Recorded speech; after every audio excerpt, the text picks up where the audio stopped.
guest tonight has been brought on board to fix these issues. He is the new chair and CEO of the New York City Housing Authority.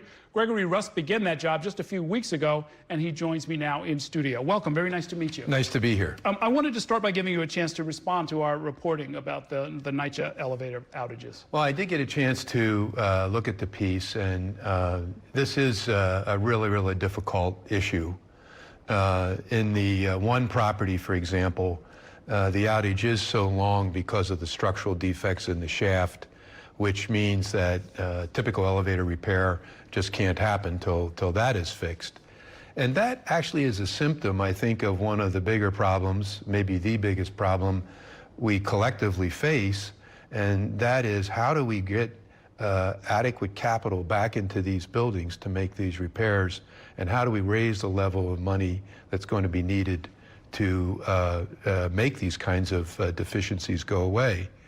And but that's not the first question, though, isn't it? I mean, isn't the first question you have someone in a wheelchair with a disability who's been locked in their apartment for 90 days?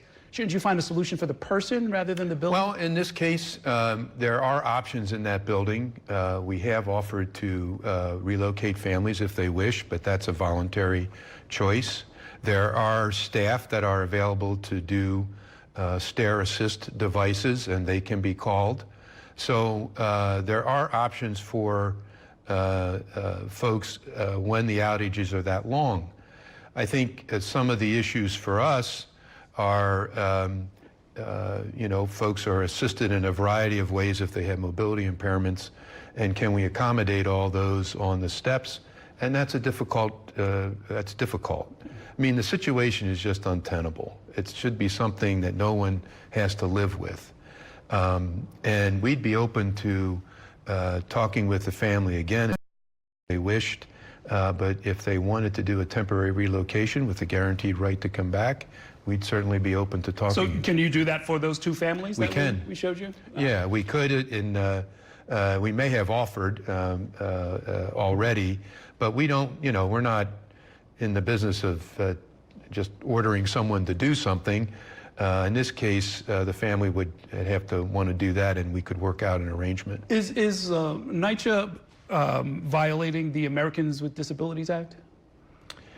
I think when the elevator's defective, our job is to offer options under that act that would help those folks get to where they need to go. We have done that part. I think that the issue with our elevators and a lot of our buildings is they weren't ever designed from the beginning to be accessible. So the elevator repair compounds that. And I would say, though, that if you work with our staff, we can provide you with some choices in getting in and out. On the question of staff, the idea that there are 10 inspectors and that there are tens of thousands of outages each year. Right. It sounds like a grotesque mismanagement of resources to suggest that they could even remotely begin to meet the current need, and then you're under some federal obligations under the consent that involve, taking down the number of outages by something like 70% within 3 years, which doesn't sound to me like anything more than wishful thinking. Well, let's think about both parts of your comment and question. And the first one is one of the jobs that I'm tasked with, in fact, the agency will be tasked with, is figuring out what to do with the resources we have, and can we reallocate resources into compliance.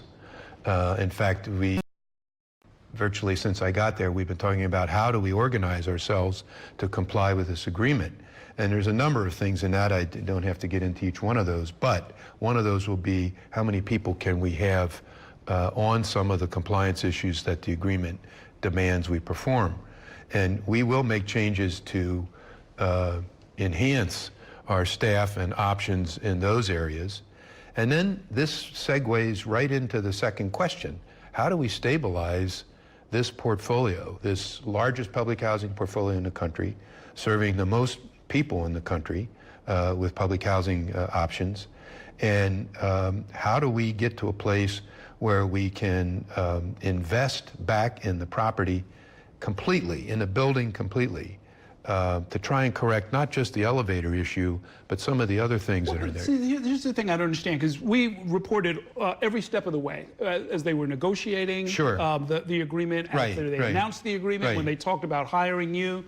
And all along the way, these numbers, these completely unrealistic numbers, you just kind of sit there, and you ask the mayor about it, and you ask other people about it, and they all say, well, we're going to do this. But you're not going to do this. You're not going to cure 70% of elevators in all buildings, to the point where they have no more than 8 outages a year. You're not going to do that within 3 years, right? I mean, unless somebody hands you several $1 billion. That's what we need. But here's what I'm asking. At the time that this was all being negotiated, when you were being interviewed for the job, did you tell them? Because I could tell them. I mean, it's like, look, this is not realistic. If you're expecting me to do this, it's just not going to happen. Yeah. Right? No, I looked at the agreement before I did the discussions around the job, and here's what I believe is one of the reasons. The agreement provides us with an opportunity, as well as demands. The opportunity is, can we meet the foundational requirements? That's the first effort. And I would say, you may be right about the goal that's set into the agreement, but our first job is to try and meet that and lay out a plan that does that. And then we can talk about whether those numbers are real or unreal. And we're still developing that. We have responsibilities with the monitor to come up with action plans that his team feels are realistic. And I want to see those done and developed, and then we can have a discussion about the timing and the resources needed. I mean, one key thing about the timing is with all of the critical deadlines, they all fall after this mayoral administration is gone, after you're back in Minnesota, after the Trump administration is gone, after everybody has left. All of the promises about what was going to be done, it will be left for me and others to report on how, even though we knew from day one it wasn't going to happen, it somehow hasn't happened. Well, maybe I would think of it a different way, or I don't think I would have come to New York. And that is, we have this enormous problem. NYCHA is not the only housing authority that's been undercapitalized in the country. We just happen to have the numbers and scale that people say, oh my gosh. And they should say, oh my gosh. But I think it is possible to put a series of things in place that would put NYCHA on track and survive into the future. And I think part of the agreement, for example, requires this review from, in this case, the outside firm is KPMG, and they're doing a bunch of assessments and analytics. There's going to be a chance and a requirement for us to reorganize in a way that is lasting, that is not temporary or not just fragile, that we're going to have to put some real substance on the table internally and to the community at large, because you're right, we need to put a plan down that will pass the test of years. Okay, that's enough about elevators.